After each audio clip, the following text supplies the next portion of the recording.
All right.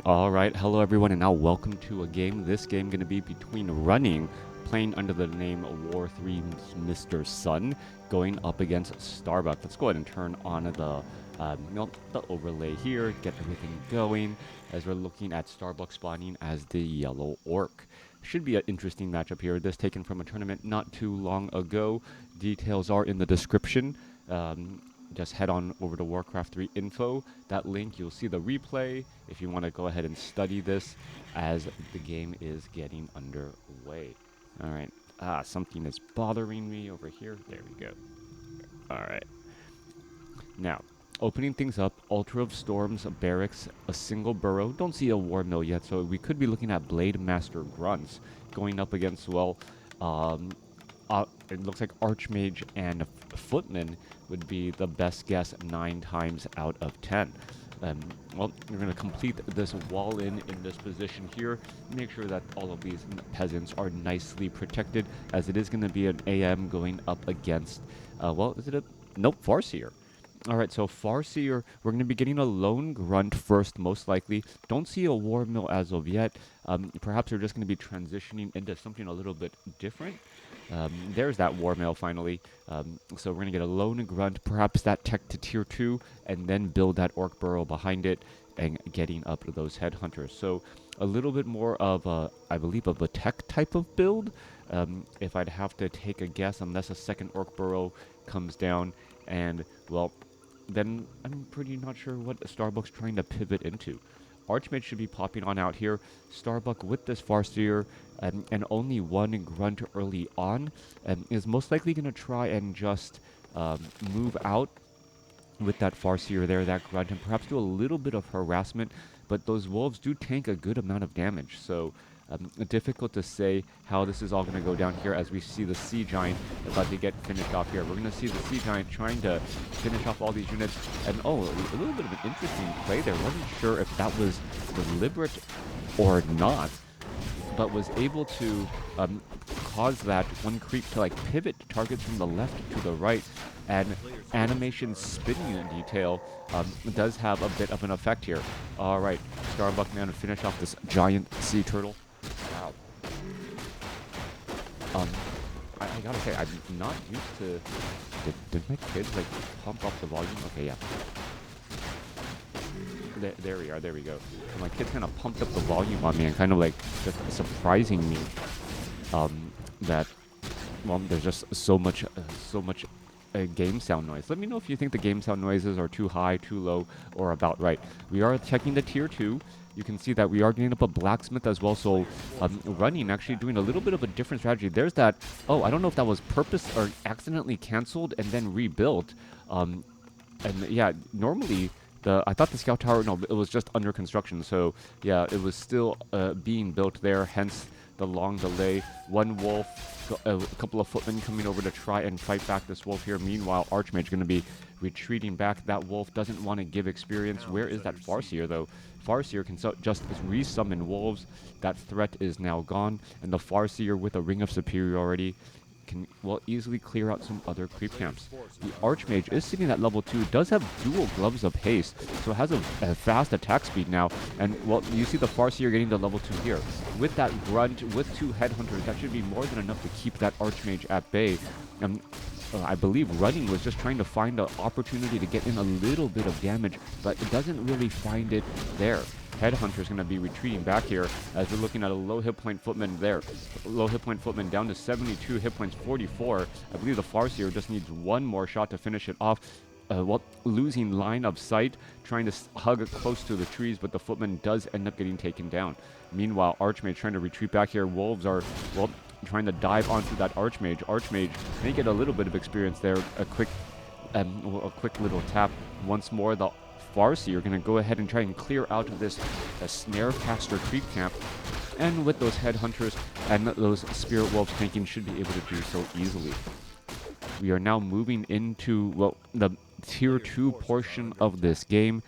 Tier 2 always important as you use those higher tech units to try and establish a little bit more of an advantage. A couple more Tide Warriors going to get finished off as Starbuck going for an expansion. All right, so expansion, and not what I was expecting from Starbuck. Normally, you don't expand against human as an orc player, at least this early in the game. Meanwhile, the Archmage is taking some of the easy green creep camps away from Starbuck, and that's going to make that, well, I thought there'd be a Tauren Chieftain behind this, but no Tauren Chieftain as a second hero, even though tech to tier 2 is done. Now, perhaps just needing a little bit of gold there. We're looking at 29 supply compared to 31. There's that Tauren Chieftain. And remember, teching the tier 2, you spend all this money to tech to tier 2, and then behind this, you're actually expanding. So Starbuck may end up finding himself in a little bit of a tough spot. However, and running is actually perhaps giving a little bit too much away here, as the Archmage is going to try and run away from the wolves. He's going to spot this Great Hall. Archmage is going to drop some water elemental, or drop a water elemental if possible. No, doesn't have enough for a water elemental, but this Great Hall is suffering quite a bit of damage. All right, Farseer resummons up level 2 wolves, perhaps not realizing that a wolf was giving so much damage to that Archmage already, as that Archmage, well, gonna just take out this peon. That was a little bit of a dance move right there, saving the peon. The peon jumps. Oh! Chain Lightning almost finding Tauren Chieftain. If he came out a little bit earlier, perhaps could have stomped it down, and that peon right there stays alive at 13 hit points. Tauren Chieftain looking to get a little bit more experience. Farseer needs some clarity potions. We are getting up some shamans as well behind this Spirit Lodge, and we are getting up this Bestiary. Yeah, so that tech to tier 2, that canceled expansion attempt, didn't really make a lot of sense. And what ended up happening is that it just delayed the Tauren Chieftain from coming out, since spent gold on that Great Hall, and then also further delayed the Spirit Lodge and the Bestiary. So tech to tier 2 going to be better for running, as running now retreating from this location here. Tauren Chieftain trying to perhaps put down a stomp. No, has level, finally gets up to level 2. Now going to go for a stomp. Is he going to be able to get in front? No, not going to be able to get in front, as Militia now coming over to reinforce. There's a Stormbolt onto a Dire Wolf. Farseer may perhaps try and deny that there. Oh, nope, time, no, not time life, just really just lost a good chunk of hit points from a sudden volley of rifleman attacks. All right, units going to try to continue to fall back here. Riflemen now chasing their way after all of these units. Militia now pushing their way through, as the Farseer are going to summon up some wolves as well. Tauren Chieftain quickly gets Stormbolted. Tauren Chieftain, Scroll of Speed, going to try and get around. Is he going to get a stomp onto any of those units? Yes, gets a stomp onto a dozen or a half dozen units of many of those peons, though, as the Tauren Chieftain now using a potion of invulnerability. 7 seconds mean he can put his foot down one more time, but now could be in trouble. Down to 211 hit points. There's a Stormbolt there, as the Tauren Chieftain now down to 16 hit points. Throws down a stomp, but still not enough. All right, so remember, stomps don't really deal that much damage. They're really mainly there to try and shut things down here. Tauren Chieftain comes back out at level 2 and says, "Surprise, did you miss me?" He doesn't have that many hit points, though, as the Mountain King now gets up to level 2. There's a replenishment potion on that Mountain King, not going to be used, though, as the peasants are still in their peasant form. The militia has come to an end, and still finding ways to deal damage. However, behind this, Starbuck is not getting that many reinforcements, and now the battle is moving closer to the opposite end of the field. These peasants of running now retreating back in a different direction than their base, as the Farseer is, well, trying to do a bit of a squeeze play onto that Archmage, but may not work out well, especially as the Tauren Chieftain gets bashed and then bolted by that Mountain King. Peasants coming back around the corner, and perhaps going to be able to retreat back home. The two brawlers taking quite a bit of damage in the front and center here, as the Shaman, well, tries to do a little bit of a dance in front of that Mountain King. Mountain King now looking to finally retreat back here. Tauren Chieftain, Clarity Potion and Healing Salve will get healed back up. Starbuck now making its way back down as well. Perhaps going to try and clear out this corner creep camp that does give powerful consumable items. Gargantuan Sea Turtle creep camp there, but the Tauren Chieftain still perhaps a little bit worse for wear. Doesn't want to try and well, clear anything until it gets back north of at least 600 hit points. As well, potential creep jacks are always a problem. Mountain King looking to try and get to level 3 here. Archmage purposely keeping some distance, but even so, well, trying to get that Mountain King to level 3 is always a little bit of an endeavor, as though no warden. Yep, gets the purge on to the Mountain King here. Archmage still trying to stay relatively close, give Brilliance Aura, but not have the Brilliance Aura applied to the Mountain King. Therefore, Mountain King trying to gain all of that experience here. Ring of Regeneration on the Mountain King will turn him into a better brawler in that front line spot. Still more engagement. Archmage looking to back up again. As we can see, well, there is a scout tower here as a peasant watching the Great Hall trying to be built at the 3 o'clock spot.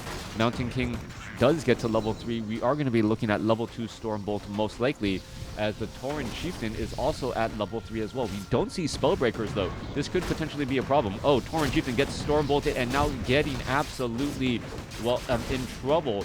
He does have, no, he has Endurance. There's a Stomp there. He dove so far into the back here. Mountain King should be trying to get another Stormbolt here. He's trying to kind of bait it, and now trying to go after some of these units again. There's a Scroll of Town Portal. Finally, Mountain King is going to finish off a Troll Headhunter. Chain Lightning bounces around, but doesn't finish off any units. And running, retreating back with those militia again, but having fights, well, so close. Starbuck having fights so close to the opponent's base there, allowing militia to take part and dish out damage. Also, the Tauren Chieftain taking some early Stormbolts and not being able to use that Stomp early and like twice in a fight is a major setback. At level 2, that Stomp, the stun duration is long enough to where when you stun out twice, it does have a major delay on the overall damage output of that human army. An interesting thing to note though is that, well, running is still not training up Spellbreakers. Only one Arcane Sanctum, still going for this rifle caster strategy, as we're looking at ensnares now go down. All right, we're going to be looking at a little bit of damage here. Tauren Chieftain makes its way over. There's a Lightning Shield. There's a Stomp, and that is going to be some major damage that was missing. All right, Scroll of Healing and a Dispel onto the Tauren Chieftain. Tauren Chieftain takes another Stormbolt here. Are we going to see a Stomp? There's a Potion of Invulnerability, and that timing by running was perfect on that Potion of Invulnerability, making the Starbuck try to use a Stomp and not get too much out of it. The Raiders are still diving in. They are slow to Tauren Chieftain. Starbuck going to be in trouble. Starbuck down to 44 hit points. One more shot, yes, does finish it off. Archmage, however, may get taken down as well, so trading a level 3 Archmage for a level 3 Tauren Chieftain. All right, both sides still fighting. There's a Stormbolt. There goes one. There goes two Raiders suddenly. One bash followed by another hit there. Mountain King may be able to get off another shot, get a little bit of Brilliance Aura. An Archmage of running, able to come back, will come back around, give some Brilliance Aura, and this is still going fairly well. So what I like about running so far is that he's been able to call in militia, and then he's still actively controlling them in a way where, and backing them up. He's actually having them retreat back here and now building up an Arcane Vault at his opponent's expansion without the army there. He's going to be able to retreat back to it, perhaps get some Clarity Potions on that Mountain King and that Archmage, and continue this aggression here. The peasants are now fighting desperately, not desperately, just fighting against these peons here. And how many workers do we have? There's 13 workers out there, so pretty much only one guy is actually getting lumber at this point, but there's enough lumber still. And what is this? Building a lumber mill on the far side here. Lumber mill perhaps being built here would have been a bit cute, as that would be close enough to try and get a little bit of wood out in the battlefield, as the Archmage and the Mountain King, well, I would have thought a Clarity Potion on the Mountain King as well, but that Mountain King, well, apparently not needing it. All right, peasants joining on the fight, and yeah, Running's peasant usage in this game has been interesting. It has been interesting and relevant throughout the fights here. However, Starbuck getting close to level 5 on this Farseer. Tauren Chieftain trying to get to level 4. Still needs more mana. Common story for Orc players needing mana in order to be useful. Farseer looking to back away here. Does have a Potion of Greater Mana. Tauren Chieftain, sitting at level 3, still needs to get to level 4, as we could be looking at a potential engagement soon. All right, there goes one wolf, resummoning up those wolves there. This is the shadow variety, being able to attack from the shadows and perhaps get some critical strikes onto those riflemen as well. All right, we're going into a fight here. Tauren Chieftain going to get storm bolted, but well, that Stormbolt not going to matter nearly as much. Lightning Shield now coming down. Tauren Chieftain trying to make its way across. We're going to look at more Peasants. The Peasants didn't even retreat all the way back home, still carrying bags of gold as the Tauren Chieftain gets up to level 4 here. There's a Potion of Healing. Tauren Chieftain puts his foot down, only gets the Mountain King. What is going on here? What item was dropped? The Tauren Chieftain now being forced to back up, needs to buy up some more healing as Starbuck could be in some trouble. Meanwhile, another Stormbolt finding there the Peasants in that little flying V formation, just causing traffic and building up another arcane vault, another point of interest, as these Peasants would also absorb some of that chain lightning. All right, purging down those water elementals here. We're looking at a Stormbolt onto that Tauren Chieftain. Tauren Chieftain being neutralized out of this fight, and Running's army not having any Spellbreakers, actually not hurting him too badly, as we're looking at another Grunt getting taken down there. All right, the Riflemen trying to shoot their way through all of these units here. Peasants are still picking away at that Tauren Chieftain. Tauren Chieftain's wondering, should I just stomp onto these Peasants, get them away from me, getting a Lightning Shield. There's another Stormbolt here. There is a Potion of Healing on that Tauren Chieftain. Can he use it? There's a Stomp there. Hasn't been able to use that Potion of Healing yet. He's going to try and hide in the very far back again. All right, both sides still fighting. 42 supply compared to 36. Starbuck should have home field advantage. Also, as a Kodo Beast, needs to be eating something. And look at how many low hit point units there are. Farseer, if he could use that Potion of Mana, could perhaps try to chain lightning some, but now that Farseer needs to back away here. Peasants getting taken out. Farseer could be in trouble. No Stormbolt there. Stormbolt finding another Shaman instead. Tauren Chief's going to try and stomp. Yes, does get a stomp across all these units, and Running could be in trouble. There's that chain lightning bouncing around, and I believe Running actually overstayed in this fight just a bit, now losing a lot of units. Trying to just constantly throw Stormbolts at the Tauren Chieftain, did neutralize him for a bit, but because of those high hit points, well, never really took the Tauren Chieftain out of the equation. There's level 5 now on the Mountain King. Level 5 Mountain King. Are we going to look at level 3 Stormbolt? Archmage is sitting at level 4. We're looking at perhaps some Brilliance Aura needed for that Mountain King, as we're still looking at more fighting coming across. Mountain King trying to come back across the other side. Stormbolt on to the Kodo Beast, perhaps. There should be enough mana. There should be a Kodo Beast. No, not going to go after the Kodo Beast. Mountain King does not do that there. They actually chase a bit too far, as the Mountain King could be in trouble. Tauren Chieftain going to try and come back around, perhaps throw down a Stomp there. There's a Stormbolt, a Potion Invulnerability in time by Starbuck, as a Stomp now goes down. All right, Mountain King is in some serious trouble. He's going to try to break free. Farseer is now at level 6, as the Archmage now gets in trouble. Running has been pushing this fight a little bit too harsh, as the Archmage now Potion of Invulnerability. Stormbolt onto the Tauren Chieftain. Tauren Chieftain now down to 187 hit points. Both three heroes very low. Farseer may be able to finish off the Archmage. Archmage unable to pick up a Scroll of Town Portal in time and teleport back home, and that should be the game. All right, Starbuck with a handful of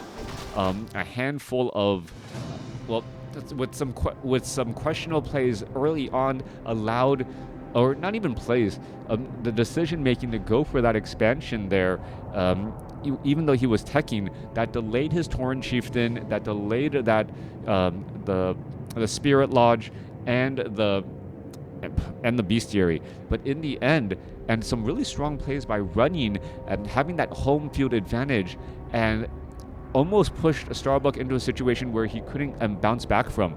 But Running was really trying to leverage every hit point out of his unit, and he played and balanced up until that very end, and then the things just didn't fall his way. The Stormbolts landing onto the Tauren Chieftain, and the Tauren Chieftain is just this meat tank, tanking all of that damage rather than trying to whittle down to the Shamans and the Headhunters and the other damage units on the battlefield, especially that Kodo Beast that could have absorbed, is a pincushion for rifleman shots and could have been removed earlier and just removed that damage bonus. Let me know what you guys thought about this game in the comments below. If there's anything I missed or you thought my analysis needs some fine-tuning, well, I read those comments too. Until next time, hope you see me again.